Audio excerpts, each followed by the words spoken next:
Good afternoon. My name is Lene Palmisano, and I'm the Chair of Committee of the Whole. I'm going to call to order our regular committee meeting for Tuesday, February 21st, and at this time, I'll ask the clerk to call the roll and verify the presence of a quorum. Councilmember Payne. Present. Wansley. Present. Rainville. Present. Vitaw. Present. Ellison. Here. Osman. Present. Goodman is absent. President Jenkins. Present. Chuktai. Present. Koski. Present. Johnson. Present. Vice Chair Chavez. Present. Chair Palmisano. Present. We have 12 members present. Thank you. Please let the record reflect that we have a quorum. Colleagues, we have 2 items on the published agenda today, in addition to our reports of committees that have met this cycle. There's also an addition to the agenda that I emailed about yesterday, which is regarding legislative council process. After consulting Jessica Stone, our other presenter today, we will introduce the legislative council process item right after our consent item, just from a need of people's schedules today, and then invite up Jessica Stone. So, sorry, clerks, if I'm... So first, item number 1 is our regular report on contract awards and amendments that have been approved over the last month by the ad hoc work group established for American Rescue Plan Act-related expenditures. Staff doesn't have a presentation for this item today, but is on hand if colleagues have any questions. Josh Schaefer, as I understand it, is here to field those questions, or could be, because I don't see him immediately in the room. Are there any questions for that consent agenda item? Seeing none, I'll direct the clerk to please file that report. As I mentioned, our addition to the agenda today is about an update on the progress of the staffing in the city's legislative branch. I believe that our city clerk, Mr. Casey Carl, and Mr. Ryan Patrick, our city auditor, have a short presentation on that item. Welcome, Mr. Carl. Thank you, Madam Vice President, and good afternoon. As noted, my name is Casey Carl. I have the privilege of serving as clerk for the City of Minneapolis. And as noted, I'm joined by our city auditor, Ryan Patrick, to discuss the status of the legislative department and its development under our new voter-approved government structure. We appreciate the opportunity to discuss our work with you today. While we've only had a handful of public presentations over the past year specifically focused on the legislative department, there has been significant work behind the scenes to move our department forward, and we are excited to share a little bit about that work with you today and plans for our next steps. So as this body knows, over the course of the last 2 years, there's been significant change in the city government, possibly the most significant change over the course of its life as a municipality. First incorporated in 1867, so 100+ years. In 2021, voters approved an amendment to the city charter, that was amendment number 184, which implemented a new governance framework that separated legislative and executive functions between the council and the mayor based on the traditional strong mayor form of government. The details of that amendment are listed on the left side of this slide, and as we have discussed, that amendment merely addressed the overarching framework. The entire plan was to transition to a strong mayor governance system. The details of that implementation, including how the city's administration was to be organized and operated, were left to be decided by elected policymakers. So, throughout 2021, the mayor and council negotiated that operating structure within the overarching governance framework, which was ultimately then adopted and codified in ordinance number 2022-45. The details of that are shown on the right side of this slide. Together, that charter amendment and the ordinance have then established our new governance and operating framework for the city of Minneapolis. I think it's an important point to keep in mind, since some in the community apparently are unaware that the charter change itself did not address an entire plan.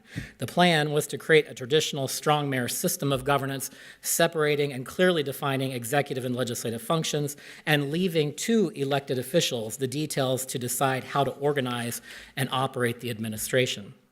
So when we talk about government structure in general terms, we need to understand that we're referring to both the voter-approved amendment to the city charter and the ordinance that was adopted by mayor and council to implement that plan last year.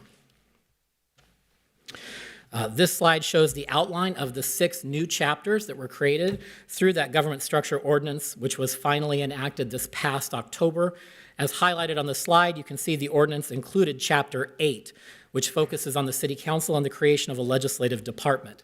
In 2022, the primary focus across the enterprise was on organizing the administration under the authority of the mayor. Prioritizing the administration over the legislative department was by design and out of necessity. And that's because, of course, the administration and the 25 departments that make up the administration handle the daily planning, organization, and delivery of municipal services and programs that impact the lives of residents and your constituents. Second, the administration constitutes the vast majority of the city's internal bureaucracy, about 84% of the entire city enterprise. So, focusing on the administration and the executive branch first made sense. Of course, that does not mean that we didn't give attention to the legislative department last year. Mr. Patrick and I did offer 3 presentations on our proposals for how to organize the legislative department. And although we failed to receive direction or response from the council, we moved forward with our plans and have made some accomplishments during the past year, although that work did not get as much publicity as work to create the administration. The most significant achievements directly impacting the legislative department, including additional resources that this council invested as part of the adopted 2023-2024 budget, and of course, the appointment of the city's first city auditor, which happened just 3 weeks ago when the audit committee appointed Mr. Patrick to the position on a permanent basis. With Mr. Patrick now formally in the position of city auditor, we're turning our attention to other important work which we'll outline in this presentation. So here we're showing the city's official table of organization. As you can see, we've called out the legislative department, which includes the city council and the offices of city clerk and city auditor as operating units within that larger department. In the government structure ordinance, it provides that the legislative department exists to provide institutional support to ensure the effective operation of the city council and its committees. Since the adoption of that ordinance, we've been collaborating with our partners in the administration to implement that vision for a new singular department. That includes work with the Human Resources Department, Finance and Property Services, and Information Technology to ensure the city's management systems are aligned with that new singular department established in the ordinance. And before I turn it over to Mr. Patrick to go through details, I wanted to make a few other points to help provide some context to our work on government structure. Not just our work as it pertains to the legislative department, but more broadly, also our shared collaboration as a city enterprise to implement the voters' directive on how the city is to be governed and operate. As we've noted before, we've consulted with other jurisdictions that have gone through similar restructurings. Consistently, the feedback and advice we've received is that these kinds of significant changes take time and require that all stakeholders have patience. As I've noted, this is the single most significant change in the city's history. Some important work that will be impacted by this change occurs infrequently, sometimes only once in many years. For example, redistricting all of our electoral precincts, adopting new comprehensive plans for development and growth, or electing policymakers. So Minneapolis is just now at the very beginning of this process. The broad plan approved by voters was done in 2021, and the details of implementation have been decided at the early stages by our elected officials through the enactment of the ordinance last year. Even though we've established that operating structure, how well that structure functions, and how different components of the overall system relate to each other will continue to be refined over time. And finally, I believe that our success depends upon a shared understanding of the very real and significant differences between executive and legislative structures, which I've attempted to reflect on this slide. On the executive side, shown in blue, you can see authority is vested in a single elected chief executive who's in charge. The mayor, as chief executive, is elected by and represents the entire community. Command is defined by a top-down hierarchy, more like a military or a corporate model. Accountability is very clear. The mayor has clearly defined power and responsibility, and action on the executive side can be fast, nimble, and adaptable to changing situations.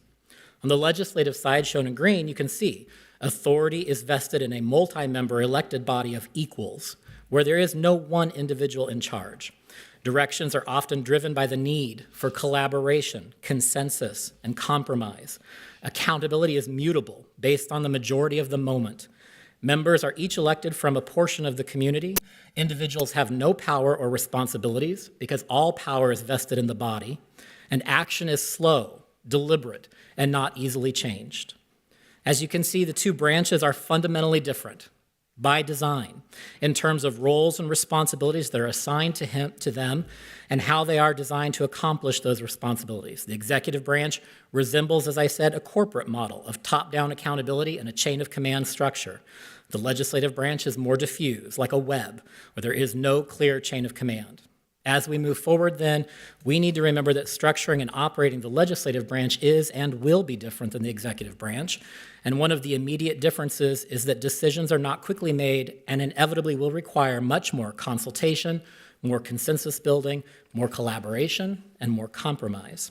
So with that, I'll turn the presentation over to Mr. Patrick to provide highlights on the work we've done over the past year and the next steps we see in terms of anticipating the development of the legislative department the rest of this year. Thank you, Mr. Carl, Council President Jenkins, members of the council. I'm Ryan Patrick. I'm your new city auditor as of 3 weeks ago, as he mentioned. I'm very excited to be standing in front of you today to provide a bit of update on where we are in the city auditor's office as now part of a legislative department. So as part of the government restructure larger omnibus ordinance that passed, we established new lines of business for the city auditor's office. If you look on the right, that's our traditional audit function. That largely remains unchanged in reporting to the audit committee, conducting risk-based assurance and audit engagements. What is new and innovative and what we're talking about now and going to be talking about over the coming years are the branches you see on the left and in the middle. One is specifically called out in the new ordinance, and that is the Policy and Research Division. That is a division that's designed to support council as it undergoes its legislative process with free, nonpartisan policy evaluation and research. In the budget for this year, 3 positions were funded. Currently, you see those highlighted as senior project managers and analysts. Those are the people who, when we onboard them, are going to be here to help support that legislative process. The other branch kind of delineated in that same ordinance is the oversight and evaluation component. It's not a distinct division right now of the city auditor's office. It's something we're working towards. And to that respect, you provided some professional services dollars. We see this as going towards analyzing fiscal notes as they attach to legislation, assisting with the review of the mayor's budget. That will be in development this year, hopefully for this upcoming mayoral budget season. So some key highlights of stuff in progress. First is under the new ordinance and the new charter, we have a new audit committee. It used to be an even balance between community appointees, a member of the park board, and council representatives. Now, under the new charter, we are required to have more community appointments than electeds. To that respect, we are intending to onboard new community members. We're looking for 4 community members, and I'll be asking you now and in the future to assist with that recruitment process. We're working on a quote-unquote position profile for what makes for an audit committee member. We'll be looking to appoint new members for the April audit committee meeting occurring in the second quarter this year. At that meeting, and one of the things that we're required to do each and every year is to propose an audit charter that dictates how internal audit performs its work. And that charter is affirmed by the audit committee. This is a novel year. We now have an additional whole line of business, and this really important first step is in the audit charter delineating how the Policy and Research Division works with council. It's going to be a high-level skeleton of how audit, as the committee who oversees the work of the city auditor, delegates some of that responsibility and direct oversight to council. To assist with those research and oversight functions. So we'll be working with you over the coming months and with the audit committee to spell out in the audit charter that ability to delegate authority away from the audit committee over to council, and that is on track. We're looking and have successfully hired, and we are in the onboarding process for the community safety auditors that you provided for in last year's budget. We are looking to onboard and hire 3 FTEs to support the policy and research functions specifically. And then along the same lines, we'll be using an RFP process to flesh out the financial analysis component. and oversight. And then our goal in Q2 and Q3 is to fill out the enterprise risk assessment report that dictates the audit plan, the risk-based integrated audit plan, that is the plan itself, and then the opportunities assessment plan, kind of a working title, but we're thinking of that as the plan in which dictates how we're going to help you in your legislative mission. So that is in the works. We're planning on doing that over the next several months. So major department initiatives, where we're headed, why this is so fortuitous that a number of things are coming together at this moment. We're continuing to do our analysis of legislative departments and other jurisdictions, finding similarities amongst other cities and whatnot, and using those to inform us, forming relationships with them so that we can receive their assistance and knowledge. The core legislative process to be codified in Chapter 9, legislative process reform as it's been called. Now we are an important role in that. The city auditor's office is going to play a key piece in that, and via that legislative process reform, that will build out a more fully realized product of what the city auditor's office and specifically the policy and research division does to support you. So as we're working on legislative process reform, city auditor's office will be a contributor in that and working with you to develop that and making sure that we're integrated into that in a meaningful way. We will reconstitute the audit committee per the city charter so that it meets that definition. Adopt that audit charter, delegating the authority, and then again, the reform of the board and commissions process as part of the legislative department is a key piece in this, as the audit committee is one component. Happy to stand for any questions.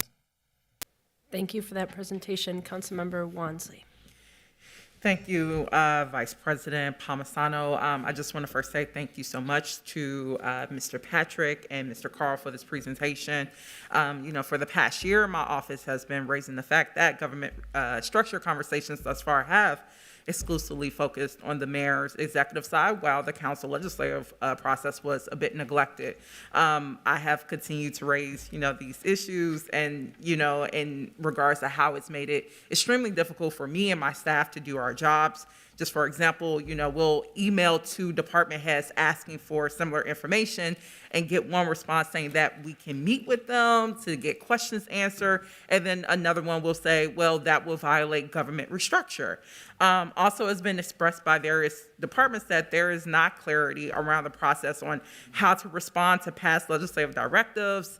This has already resulted in delays in getting information back to council. And that's just, one example of the ways in which this disorganization and lack of standardization on the legislative side, has really impacted many of us who are interested as council members in advancing the needs of our residents through legislative action. It's really impacted our ability to do so. So I just want to name, the lack of clear rules and process also hurts those who are newer to council and have less institutional power. And good governance means that every elected official can use the same clear, transparent, and standardized procedures to advance their residents' priorities. And for the past year, that has been the promise for this new legislative side of our new government structure, but we have not taken any formal public action towards making that a reality. But I'm excited to see that, that will change today with the motion that I'm bringing forward with Council Vice President Palmisano.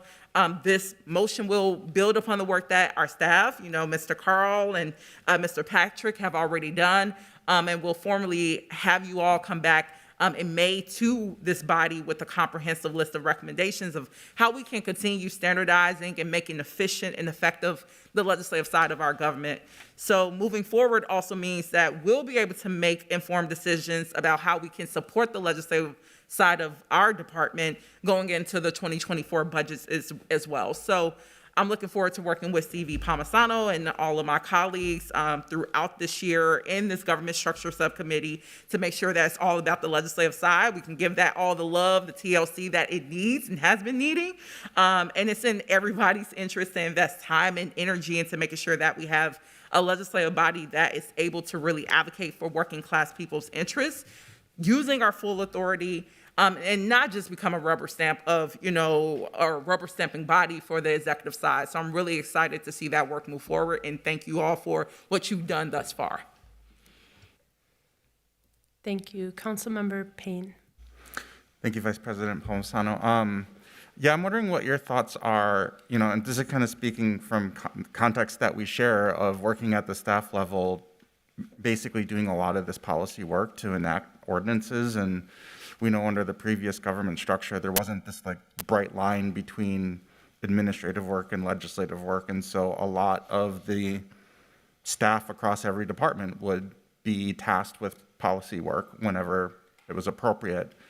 Now that we have this clearer delineation between those functions, how have you thought about various staff positions on the executive side that have been tapped on occasion to do policy work, and how that might actually, should some of those staff be a part of this legislative department, or if not, like, have you thought about what that workflow would look like in terms of the legislative department partnering with the administrative staff when it comes to developing legislation? Yeah, thank you, Councilmember Payne.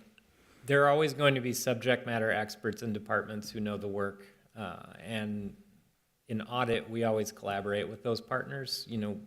We have, of course, primary unrestricted access to information that we need to complete audits, but that can't happen in a vacuum. And so it's always necessary to build those relationships, work with those departments, those subject matter experts, as we're working on policies, audits, whatever it might be that touches on their work. I can't say I have necessarily a direct answer to that question.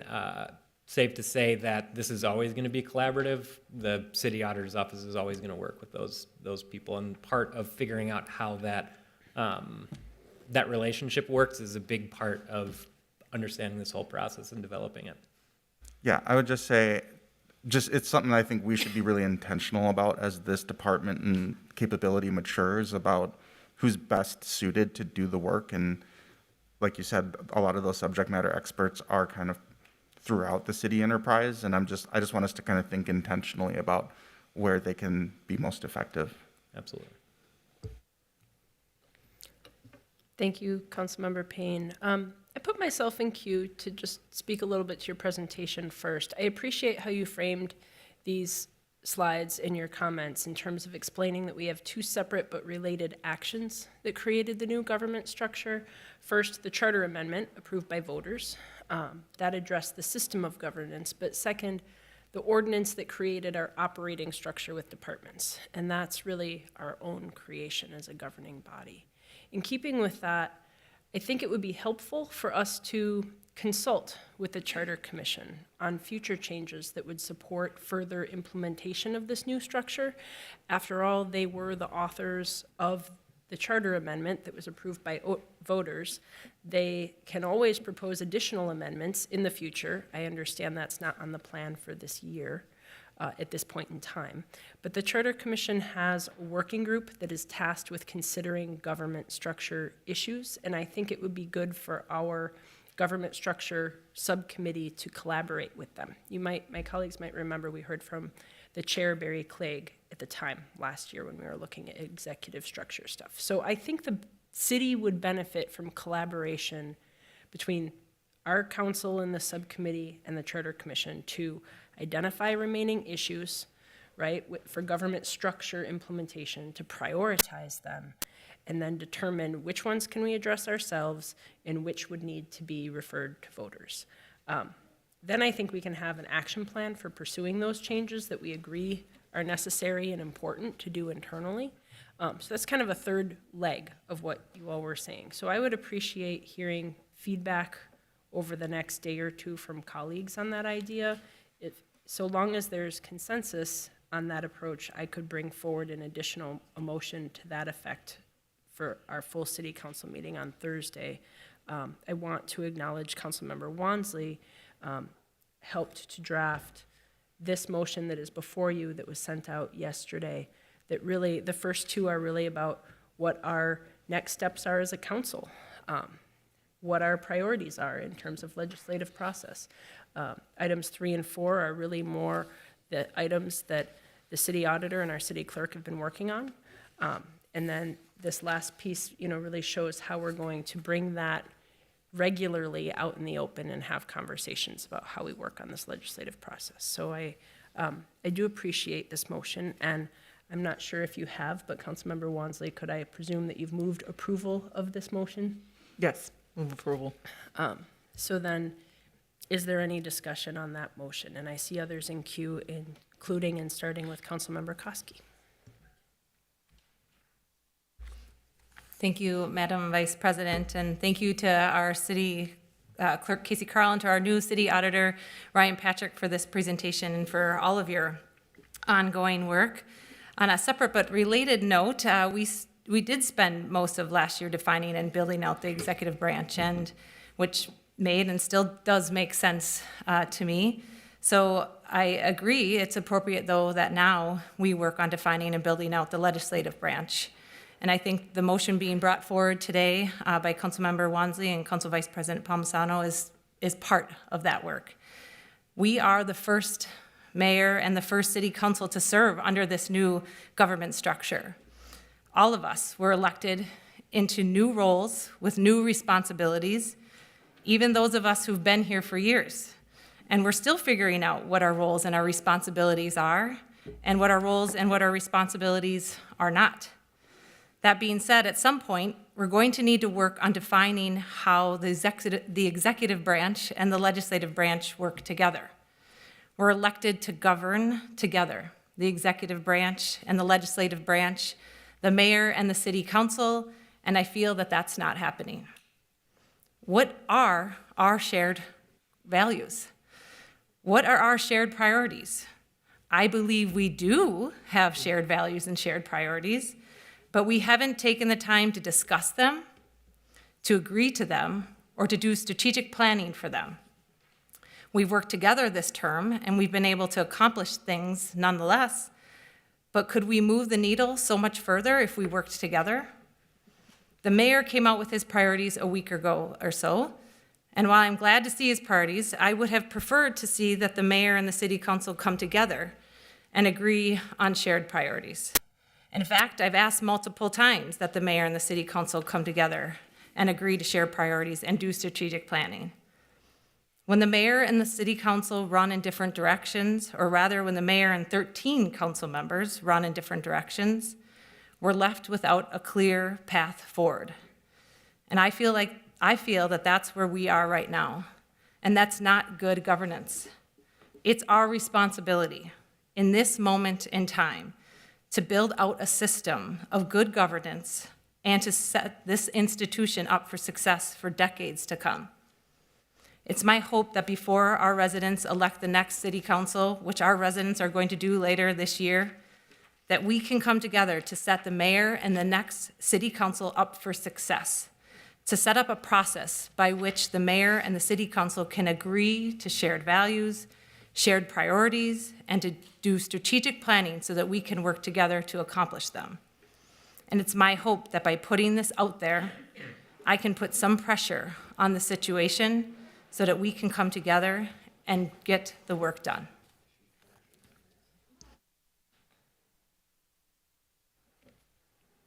Thank you for those comments, Council President Jenkins. Thank you, Madam Chair, and thank you and Council Member Wansley for bringing forth this motion. I'm just curious from the staff perspective, and I do appreciate yourself and Clerk Carl for bringing forth this presentation today. But I think this motion asked for an initial presentation May 9th. I just want to get clarity. I know you talked about, Clerk Carl, many communities and different municipalities, that this is a long process. And so I'm just curious how the state fits within the work plan that you guys have set for yourselves.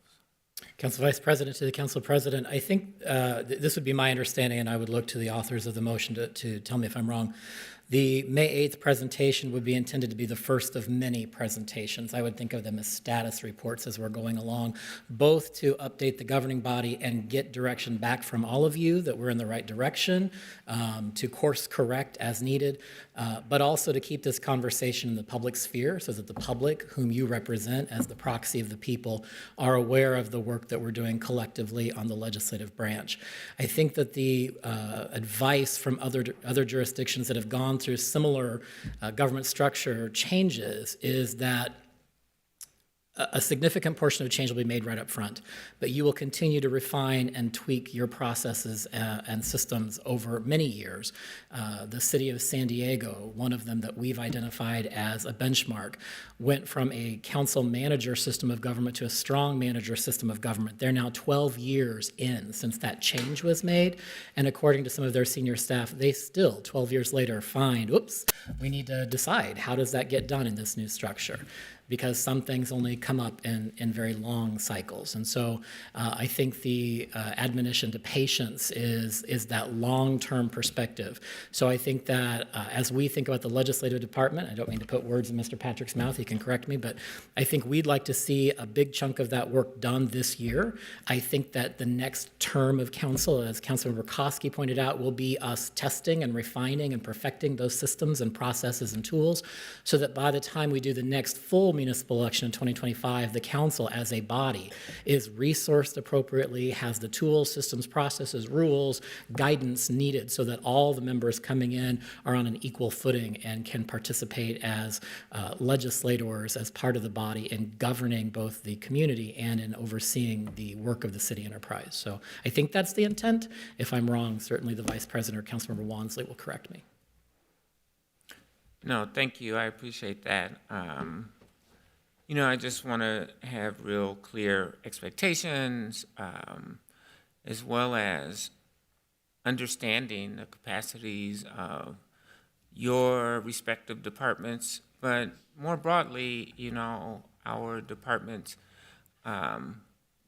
throughout the city enterprise. If I may, Madam Vice President, just one last thing, and I guess how do we see this potentially impacting our legislative directives? I mean, will this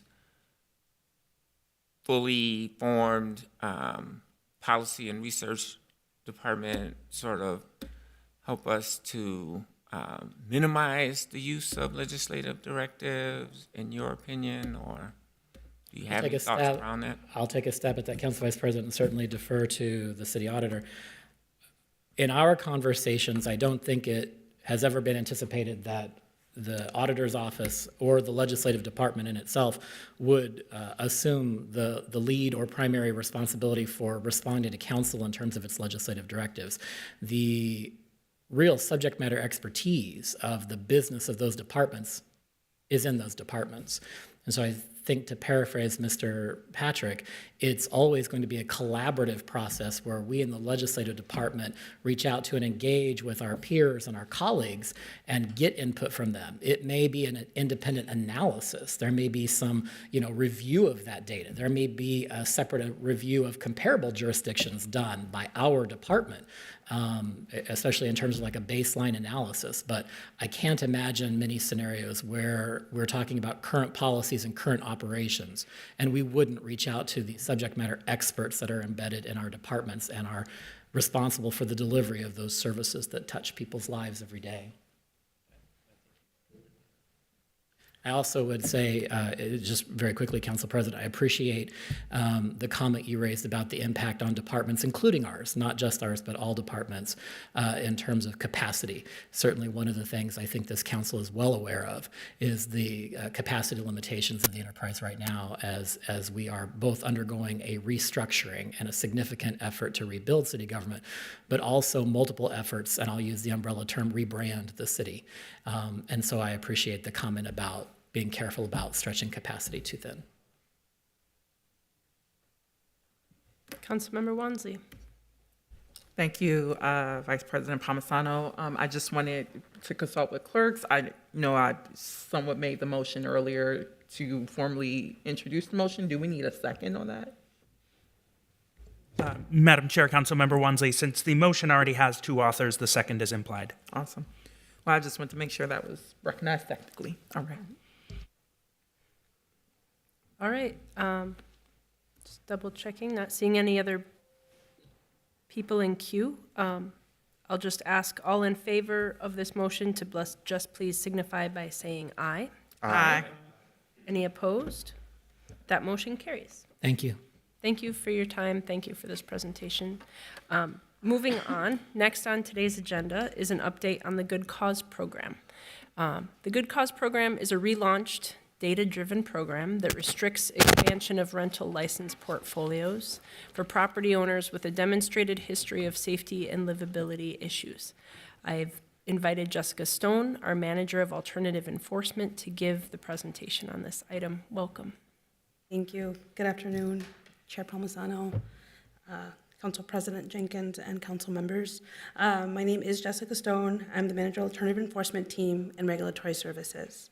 The Alternative Enforcement Team focuses on cases that require creative solutions to hold property owners accountable to our renter protection ordinances, as well as to our existing rental licensing standards.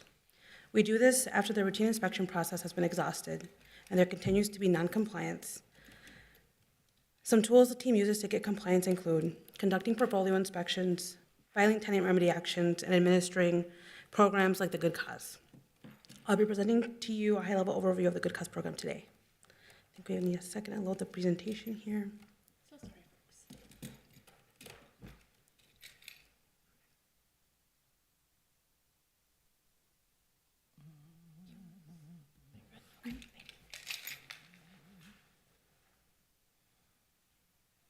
The Good Cause program was created as an additional tool for regulatory services to focus on protecting renter stability and holding property owners accountable to minimum housing codes as well as all our licensing standards.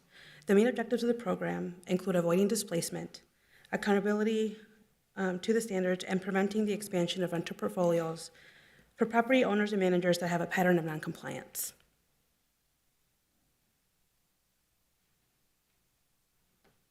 As it was mentioned, this program is being relaunched. The program was originally launched in 2014 with limitations on data and tracking.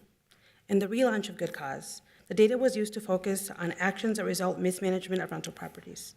The program uses criteria to identify patterns of noncompliance with our standards and allows us to track each criterion in real time.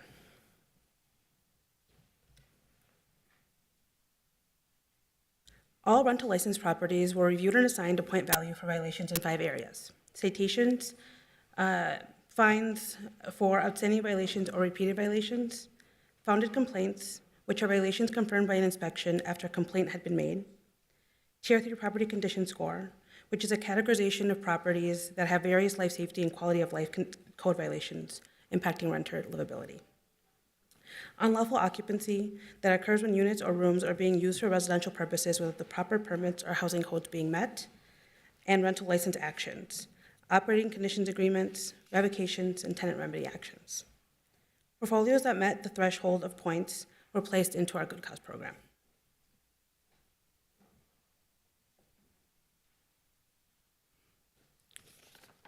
The program follows a 3-step process.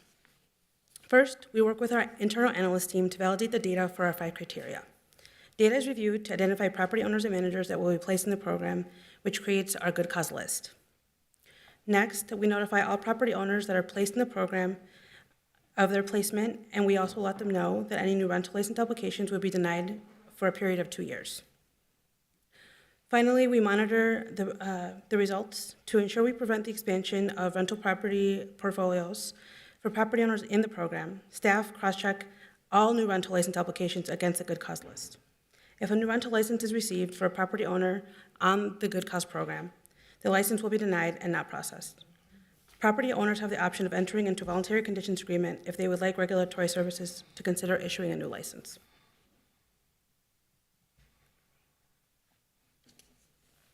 As an option, property owners in the program may enter into a voluntary conditions agreement with the city to develop a proactive plan for the portfolio. Conditions in the agreement would be specific to the challenges the portfolio faces and would focus on long-term compliance. Property owners and managers would still be unable to apply for additional rental licenses, although it could be for a period shorter than 2 years. All conditions must be met prior to consideration of a new rental license.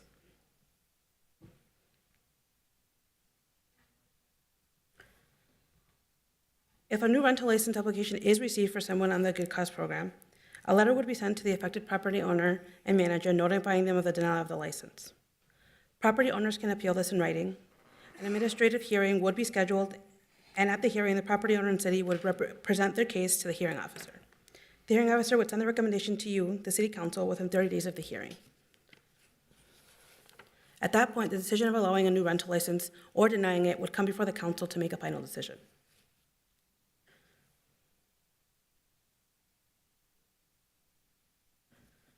Before fully launching the program, we notified internal staff and external stakeholders. Internally, we held meetings with inspection services leadership as well as field staff. We also met with administrative staff who manage the rental license applications and fees. Externally, staff presented at the Housing Advisory Committee and will also present at the Rental Property Advisory Committee. We've also been preparing to include information about the program for renters in our upcoming renter protections campaign. Lastly, we've sent an email to all rental license holders through our GovDelivery email system. This concludes my high-level presentation of the program. Thank you for your time, and I can stand for questions. Thank you for this presentation.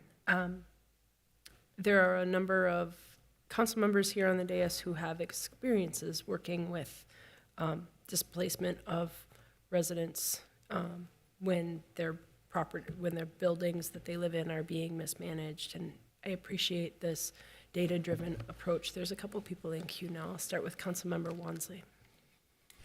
Thank you, Vice President Palmisano. Thank you for this update too. I have a couple of questions. The first, someone answered for sure in regards to, there's a common tactic from larger landlords that they will create multiple LLCs to hold various properties, and each one of these LLCs are distinct entities, and sometimes it can be hard to tell how violations are accumulating and how property managers and developers, are pursuing those to accumulate more housing portfolios while their existing ones are disrepair. And you mentioned there's a monitoring process. Can you talk a little bit more about how staff is working to make sure, those bad actors are being captured and not allowed to grow their portfolio? Because I know that's a really big issue in my ward with a large density of corporate developers coming there to build to target students. So, yeah.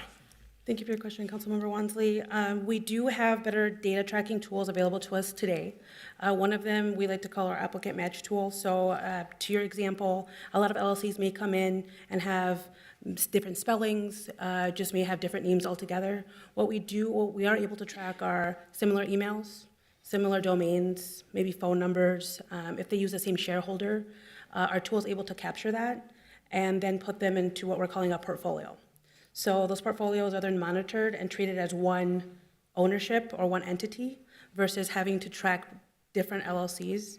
I will say there are limitations depending on how, if there's all different information, we can't really tell that from our rental licensing applications, but we have a very high rate of success with that, of putting things into portfolios. We do a periodic check. We're trying to figure out what will work the best. Is it quarterly? Is it every other quarter? Of trying to figure out when we do this review. But as of right now, we've captured at least the first 20 that are going to be on our list, and we've been working on that. You may have seen some of the work of my team that's highlighted, where we have been tracking bigger portfolios, doing our portfolio inspections. Like I mentioned, this is in addition to our other enforcement. So we are already enforcing complaints and code violations that arise, and this is, again, just in addition to that. Thank you. Next question. Can you talk about if there is any correlation or how the Good Cause program relates to the city's existing vacant building registry too, knowing that some of these owners do just have vacant properties that are just sitting around the city, getting in really bad conditions and things of that nature. So just wanted to know if there was any relationship between those two as well. Yes, there is no correlation. The Good Cause program does focus on occupied properties and rental license properties specifically. So with the vacant building registration, we do monitor those properties on a monthly basis. And the properties are identified through different criteria set forth in ordinance. So there isn't a direct correlation, but similarly, the only similarity there is the monitoring of the property. Thank you for offering that clarification. My next question is related to, citations. Right now, we're actually having a really good conversation within Public Works and Infrastructure about, city-led shoveling programs. And knowing that unshoveled sidewalks lead to unsafe conditions for tenants, as well as, entire neighborhoods. This is also a really big problem in Como, where I represent, where a large percentage of residents who are student renters, and there's much of the housing that's being owned by large corporate landlords, and many of those corporate landlords will take the responsibility of clearing those sidewalks, and transfer that over to their tenants. We're seeing that all across the city also. So just thinking of, citations or matters like that, like if we were taking into account clearing sidewalks more seriously, could we tie that towards a good cause program, or like the threat of you will lose your license if you are not taking this clearance, seriously. So just wanted to know if there was any ways to incorporate, citations related to snow and ice removal into the good cause program too, knowing that's also tying a lot of our licensing and property kind of like oversight and monitoring. Yeah, I don't have it in front of me what citations we include specifically. I can double check to see if that's already something in there, but it's something that we can get back to you on to see if we can tie that into the program. Awesome. And then my last question is actually related to the Bell Lofts, because my office keeps being contacted by residents and tenants who continue to experience challenges related to, that property, and also experiencing just challenges that's not only in regards to the property owner, but the city of Minneapolis and Hennepin County. So I know that there is an investigation happening from Rec Services, but from these conversations and from conversations had in the Biz Committee around this matter too, I was made aware that the city has a tenant relocation program, and just wanted to hear more about the process, like what is the typical turnaround to receive funds after an applicant applies? Because as Council Vice President noted, all of us have dealt with a negligent property owner, and we're often left to support the tenants as they try to navigate the fallout of having to deal with, unresponsible property owners. So just wanted to learn a little bit more of that process. Again, how the funds are received for an applicant. What's the budget for this program? How is it advertised for tenants? Because again, I did not know about it until this unfortunate situation happened. So just wanted to hear more about that. Yeah, I think thank you for your question. We are planning to do a series of informational presentations, just because there's a lot that goes into the rental relocation assistance program. Just at a very high level, it takes us a few weeks to turn around things, but I would like to explain the timeline. So just out of context, that just seems like a long time. My team did work with the Bell Lofts residents directly, and we engaged with Councilmember Ellison and made sure that they received the funds necessary so that they can find permanent housing, alternative housing after they were displaced from Bell Lofts. But I would love to come back with a lot more information than just that.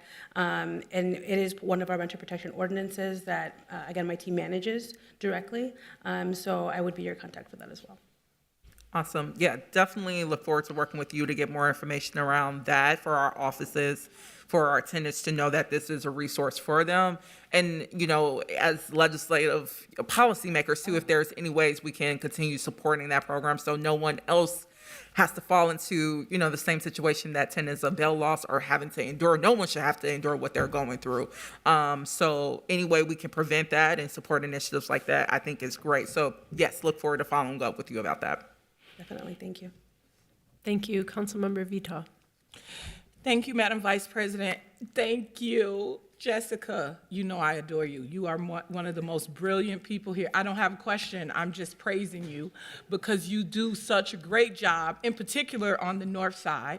The Ward 14 texted me and said, tell her how wonderful she is. You've helped us so much in Ward 4 with problem properties and getting a handle on a lot of patterns that landlords have in North Minneapolis, good ones and bad ones. So we appreciate you so much. And again, I just wanted to take the opportunity to thank you and to tell you that we've learned so much from you. We adore you. We love working with you. And we can't wait to meet with you again to learn more about what's happening in our city around landlords and holding them accountable. So thank you. Thank you so much. Ward 5 co-signs that. Councilmember Rainville. Thank you, Madam Chair. Thank you, Ms. Stone, for coming today. This has been a great presentation. Could you, though, go over, we have so many corporate rentals, say, in North Minneapolis, to piggyback on my two council members here, are north of Hennepin Avenue caucus. A house is in disrepair. How does that affect the other 100 or 200 properties that that corporation owns? Thank you for the question, Councilmember Rainville. So the way that our point system is weighted, certain things carry more weight than others. So for example, if you have a revocation on the property, that is more severe than if you received one citation at the property. So we do really look at that weight value. If you have one property that just has constant issues, that does show us that we probably need to look in. But for example, if a corporate entity has 200 properties and we see one, we do recommend that people call into 311 so that we can get those data points in, and we do some reach out to do that. So we can get those data points in to see if there's any issues in any other properties. Usually, if it's a pattern showing up, we need to confirm that pattern. And we do put resources toward inspections to make sure that we can get into properties and see if we can confirm some of the violations occurring in one happening in others. So we do a sampling usually of a few properties first to see if we actually have confirmed violations. And then after that, with engaging with the property owner, then we move on to potentially doing a portfolio-wide inspection to be able to rectify any open violations. So you feel that this gives you a stronger hand than to deal with more corporate problem properties? I'll say that it gives us another tool, making it, we're trying to strengthen it up every time that we try a program or try a tool. This, again, is a relaunch just because we have limitations on how we track things. It becomes very tricky with different LLCs and companies coming in to try and tie everyone together. But I will say I'm very confident that we can do a lot of great work with enforcement using this tool. We just relaunched it, so I want to be a little more conservative on let's try it first, and then I'd be happy to give you an update on how strong the program is after we try it. Thank you for answering my questions. I appreciate it. Councilmember Jenkins. Thank you, Madam Vice President, and thank you, Jessica. And though my office has not had the opportunity to work with you, or at least I personally haven't, I am sure I agree with Council Members Vital and Ellison of your great service to our community. I'm curious about the tenant relocation program. I would imagine that there has to be some criteria for accessing that program. Can you please identify what those scenarios are? If I recall, it's like the building, similar to Bell Loft, it has to be some catastrophic event that has made the building inhabitable or the property inhabitable. But could you go over what may be trigger tenant relocation? Yeah, thank you, Council President Jenkins. You're correct. So it is outlined in ordinance what the criteria is. One being a condemnation of the property for lack of maintenance, and that's attributable to the lack of maintenance on the property owner. So maybe not coming in and fixing things, the property being in such disrepair that displacement occurs, then renters would be eligible for renter relocation assistance. Others are revocation. So we use revocation as a last resort tool, again, to avoid displacement. But after maybe various tries or various tools being used, if it continues to be an unsafe environment for renters, we will revoke a rental license. Then we can also use renter relocation assistance. The third being if renters are being rented unlawful occupancy situation. So for example, the most common one that we get is maybe a basement unit that doesn't have proper egress, it's unsafe for fire safety reasons, and we have to displace because it's not a unit people can live in. Then we also do renter relocation assistance for those reasons. For those three, there might be a fourth, but that's with advance notice of sale. And the others are our criteria. Oh, thank you. Do we assess the property owner then for those relocation costs, or? Yes, we assess the property owner, and then we also have an administrative fine of $500 a unit for the impacted units. So that's how we get the money back. So I can explain a little bit about it's a $100,000 fund that we have. It's a one-time fund. It's not revolving. So we have to assess it so we can get money back into the fund to be able to, again, help other families. Thank you, Jessica. Thank you. Councilmember Osman? Thank you, Madam President. Thank you for your presentation. There, so many violations go unnoticed for the city of Minneapolis. Many landlords and many buildings violate people's civil rights because of their lack of knowledge. I guess the residents are not aware of what kind of protection they have. And city practice and the way they do things is based on reports they get from 311 or they get from our residents reaching out to the city. Is there a way that annual checklist that you have, you go by, a visit? Is there a way that you go visit and see what's going on with those apartments? And my next question, I'll just add about the questions I have. My next question is that I have many residents who are not able to use 311, who are not able to reach out to you or to the city regulatory service department. They reach out to our office. Is your staff willing to work with my office to go where people live and listen to their concerns?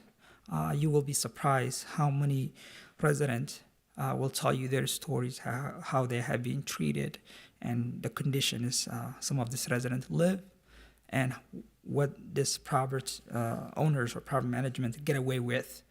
I think that the way we enforce our laws are based on complaint by the residents, but there are many residents who are afraid to speak out because of the retaliation of the management.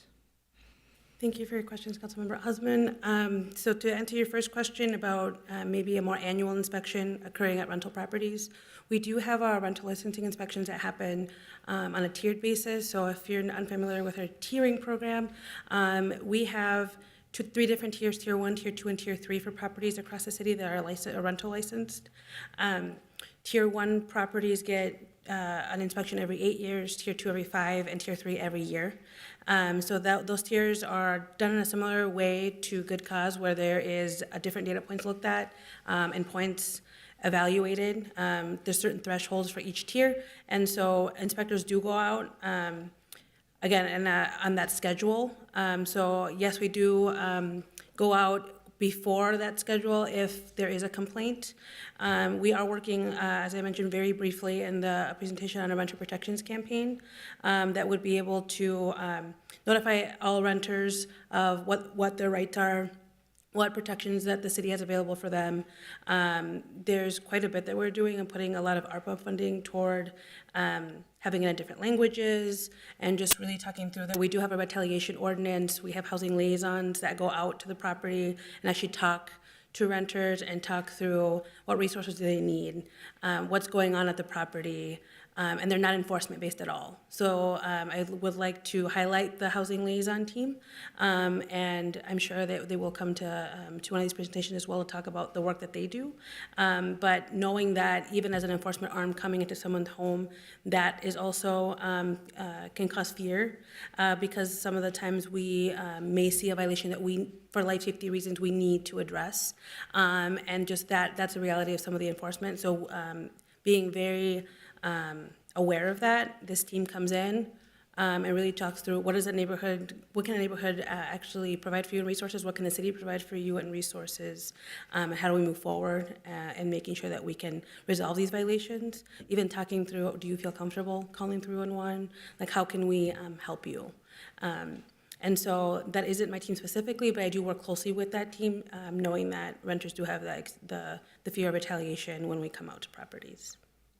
Thank you. I would like to work with you or that team to really give opportunity for this community. They feel comfortable when they're talking to you or when they're talking to me, and just going to where they live and listening to them is a way to address this issue, because it will be very challenging for them to pick up the phone and call 311 because of so many barriers. Thank you. Yeah, thank you. Councilmember Wansley?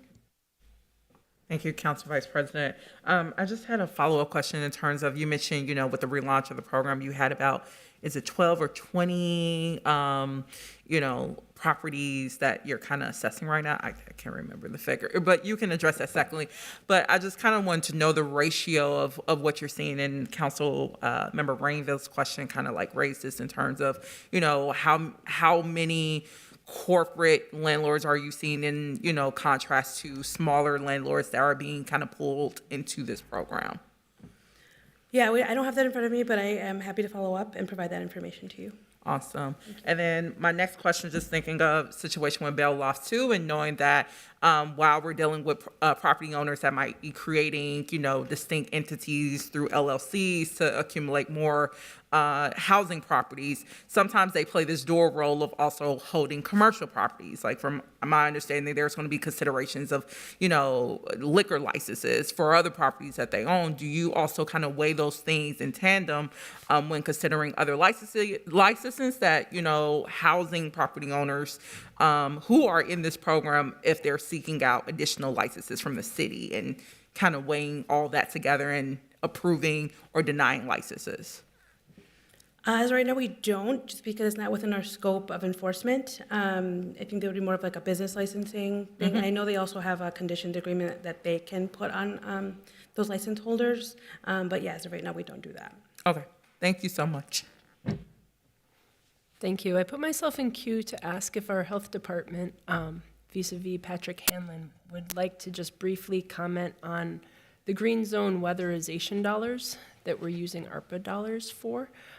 Now, granted, that's about rental license portfolio owners, the good players, but it does fit in with our collaborative work with portfolio owners. And I just wanted to give Patrick Hanlon a chance to speak to it a little bit. We do approve the ARPA dollars through this committee, and I understand that's why you were sitting in the audience, was in case someone had a question about it. Yes, Chair Palmisano, council members.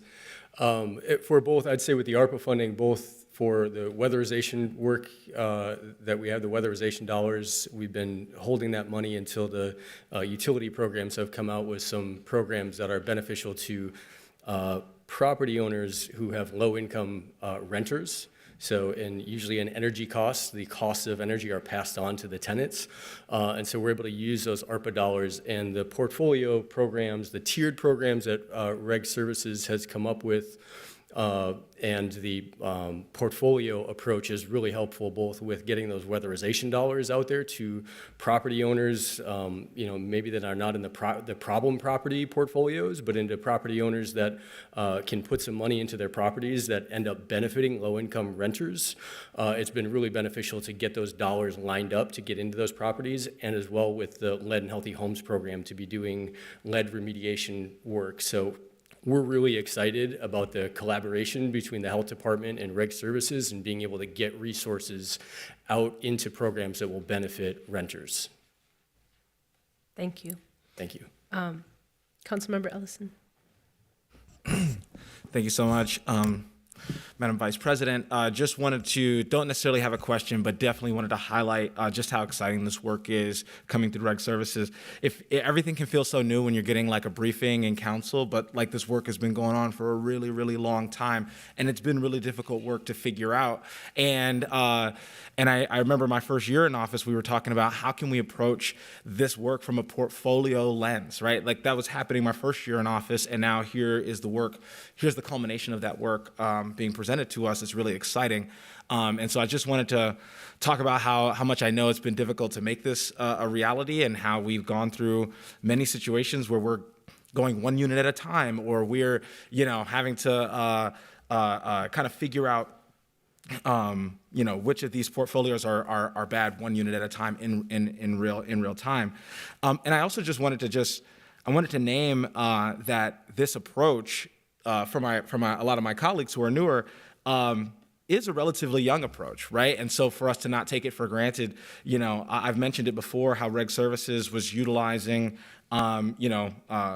I might misspeak this a little bit, but fines and fees in order to pay for people's positions, in order to pay for things that shouldn't have been paid for that way. And so you had a department that had, that's resource strapped, that's trying to correct that. And you've got a body of work that's relatively young, and so those skills are being learned in real time. I think we wrote the Renter First policy in 2018 or 19. I think that the relocation policy, which I was honored to be able to author, but really came out of Reg Services as a product of the Renter First policy, as a few other policies as well. So we're talking about things that have been going on that we've been trying to slowly perfect and get better, since 2019, 2020, just a couple of years here. And so it's not just a matter of a department figuring out that resource hole, that resource gap that we are figuring out, but it's also a matter of time in perfecting this new way of doing things. Last thing I'll say is I remember when we were authoring the Renter, me and former Council President Bender were authoring the Renter First policy, and we went and spoke to some of the folks in the department, and there was one person in Reg that said, look, we've gotten things done by being a hammer. Right? We haven't gotten things done by listening to tenants, considering what the consequences are if we condemn a property or revoke a license. We've gotten things done by just being a hammer. And if you want us to change how we do that, that means that we're going to have to be well-resourced and prepared to make those changes. And so, at the time, it was a little bit daunting as a new council member, thinking maybe change is going to be a little too hard. But here we are, and here's the culmination of it. And I do think that we're taking a more renter-centric, anti-displacement approach to Reg Services. It'll take some time for the community to adjust. I know it's taken some time for Reg Services to adjust, but I couldn't be prouder of the work. And so just want to thank you, want to thank leadership from Reg Services, and obviously the Health Department for their collaboration. So that's all. Thank you. No questions. Thank you. And thank you, Councilmember Ellison. I did mean to cue this up with gratitude to you on the work that you've done with tenant protections.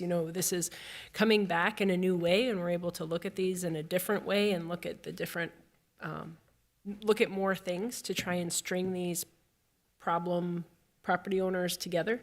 But this work really did start with that tenant protections body of work that you did, I guess, several years ago now. Council President Jenkins, have the last word. Yeah, thank you, Madam Vice President. And I just wanted to echo your comments. And Councilmember Ellison and I both were on an national anti-displacement team in 2018. And then in 2019, we brought forth these tenant protections. And it really is good to see this work coming to fruition and figuring out ways that we can improve. But I did want to just really acknowledge Councilmember Ellison and thank him for his diligence and just dogged work on really trying to help protect tenants in our city. As we know, we are a majority renter city, and trying to create that balance of renters and property owners. So thank you once again, Councilmember Ellison. And thank you to our alternative enforcement team. Thanks for your time today. Colleagues, I understand the snow is flying and people are trying hard to get to different places. So I'm going to ask the clerk to file that report and move on to the reports of committees. Okay, we're going to begin with our Business Inspections, Housing and Zoning Committee, which is chaired by Councilmember Goodman. I assume Councilmember Osman has that report. Thanks. Well, thank you, Madam Vice President. Business Housing and Inspection Committee brings forward 6 items. Item 1, zoning board adjustment, appointment, approving the following council appointment to fill an expired term beginning of January 1st, ending December 31st, 2024. Peter Ingraham from Ward 10, also approving 3 years term on Anna Callahan. And last, also approving 3 years term on Annie Wang. Also item 2, variance appeal, getting an appeal submitted by Charles Moody regarding the decision of the zoning board and adopting zoning board of adjusting denying variance. Has been granted, and adopting finding of fact have been prepared by the city attorney office. Item 2 or 3, liquor license approval. Item 3, liquor license renewal. Item 4, Minnesota Housing Impact Fund grant for the development of home ownership housing. Item 5, home ownership works, indirect subsidy procedural change. And lastly, item 6, rezoning Upper Harbor Terminal. I'll stand for any questions. Thank you so much. Thank you. Next, we have the Policy and Government Oversight Committee chaired by Councilmember Ellison. Thank you, Madam Vice President. The Policy and Government Oversight Committee is bringing forward 19 items for approval. 1 is passage of an ordinance related to the appointed position of the City Attorney's Office Managing Attorney implementation. 2 is adopting findings for additional appointed position in the Information Technology Department Director IT Services. 3 is passage of a resolution for gift acceptance from National Environmental Health, Science and Protection Accreditation Council for travel and lodging expenses. 4 is passage of a resolution for gift acceptance for various entities of travel, travel and lodging for health department staff. 5 is accepting a federal fiscal recovery fund for shelter grant for sanitation services. 6 is accepting the low bid for Minneapolis Convention Center video surveillance system upgrade project. 7 is accepting the low bid for the Upper Harbor Terminal Dowling Avenue North construction project. 8 is accepting the low bid for signals, storm, sewer, and curb ramp improvement projects. 9 is authorizing contracts with public art project managers for the 2023-2026 public art manager pool. 10 is authorizing contracts for vehicle auction services. 11 is authorizing contract amendment with One Neck IT Solutions, LLC for providing outsourced managed IT services. 12 is authorizing contract amendment with DataNet Systems Corporation to provide hosting and professional services for the LIMS and CRM applications. 13 is authorizing contract amendment with Formation Studio LLC for repairs to the ceiling above the suspended lobby sculpture in the new public service building. 14 is authorizing contract amendment with Hennepin County Healthcare System, Inc. for teen parent employment and training services. 15 is authorizing master contracts for 2023 through 2025 for eligible provider health services. 16 is authorizing master contract amendment with Tree Trust for environmental tree services. 17 is authorizing master contract amendment with the Link for the Juvenile Supervision Center. 18 is approving legal settlement Hillary Richard versus City of Minneapolis and Oscar Macias. I'm sure I'm saying that wrong. And 19 is approving legal settlement for City of Minneapolis versus Daniel Payne and Para. I'll note for my colleagues that item number 11, I think now, authorizing the One Neck IT Solutions had a lengthy discussion at agenda, And I don't have anything else really to add, just to say that if folks are interested in that item or have further questions about that item, I know that it was a big topic of discussion. So other than that, I will stand for any questions. Thank you. Next, we have the Public Health and Safety Committee, chaired by Councilmember Vito. Thank you, Madam Vice President. The Public Health and Safety Committee is bringing forward 2 items. Item number 1 is considering the mayor's nomination of Damone Chaplin to the appointed position of Commissioner of Health for a term ending in January 2026. This was moved forward without recommendation. And the final item is accepting a grant from the Food and Drug Administration to create videos in 3 languages on hand washing. I'll stand for questions on these items. Thank you. Last but not least, we have Public Works Committee, chaired by Councilmember Johnson. Thank you, Madam Chair. PWI is bringing 8 items forward. The first 4 items are street resurfacings or reconstructions for 4th Avenue South, Bloomington Avenue South, Falwell East and Northwest Residential Street, and 37th Avenue Northeast. Item 5 is 2023 Minneapolis Open Streets. 6 is a sub-grant agreement with the Division of Homeland Security. 7 is a gift acceptance from CenterPoint, and 8 is the municipal sidewalk plowing analysis. Thanks. Thank you. I don't see any other questions, or do I? Councilmember Chavez, go ahead. Chair Balsano, I just wanted to bring attention to a resolution adopting principles in support of First Amendment rights of environmental activists that myself, Councilmember Wansley, Councilmember Chuck Tai, and Councilmember Ellison are bringing forward at full council this Thursday. We've worked with multiple staff on this, and you'll receive an email about this in your email hopefully today or early tomorrow in regards to that. It wasn't added to the Cal agenda, even though we followed the process, but we're hoping that we will get it on the agenda with an amendment on this Thursday at the council. So just wanted to bring that to your attention to watch out for our email. Thank you. With that, we've concluded all business to come before committee today. So hearing no objections, I will declare this meeting adjourned. Oh, I'm with apologies. Councilmember Koski has something to add. Thank you, Madam Vice President. I just want to acknowledge that we have students from Minneapolis Public Schools here today with us in chambers. We have students from Washburn, Edison, and Southwest. If you haven't heard yet, school is canceled for the rest of the week, and you'll be doing e-learning. So, but just thank you so much for being here with us today. And I know that you were able to meet many of the council members, and I appreciate those that were able to connect. So thank you so much for being here. Thanks for letting me have a moment there to say that. Indeed. With that, we've concluded all business to come before committee today, and I will declare this meeting adjourned. Thank you.